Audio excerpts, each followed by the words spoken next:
zaman haydadır.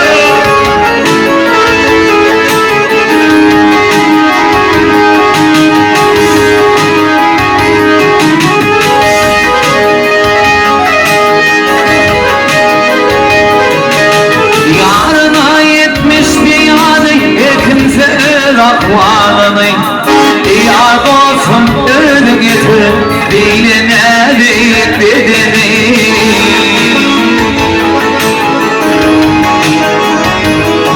Ay yarın divaylanır ben yaslanıva kulunu yar olsun vır eyle kararmadan hayzadını.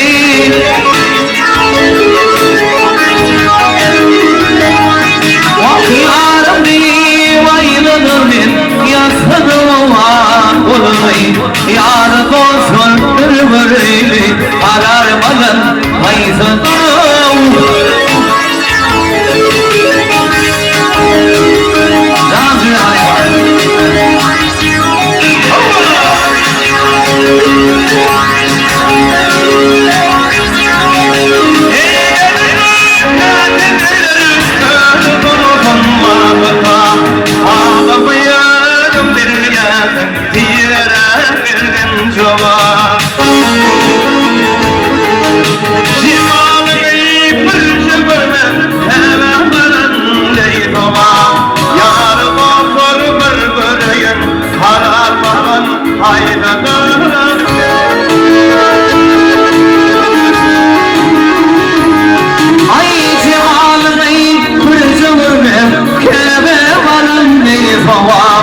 Yarın olsun öyle kararmadan haydanım aklımdan haydanım.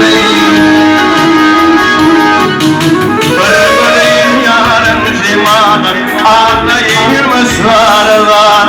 Bana soruya yetişebilirim hoş olur eylediğim alım. Haydi aram tut Muhammed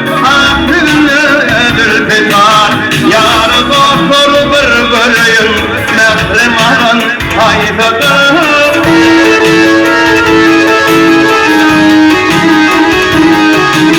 Yarım değil hayvanlar ben yakanımda kolunu yar doktor bir böleyim mehrem alan haydadır. Kararmadan haydadır yar doktor bir böleyim kararmadan haydadır. Kararmadan haydadır.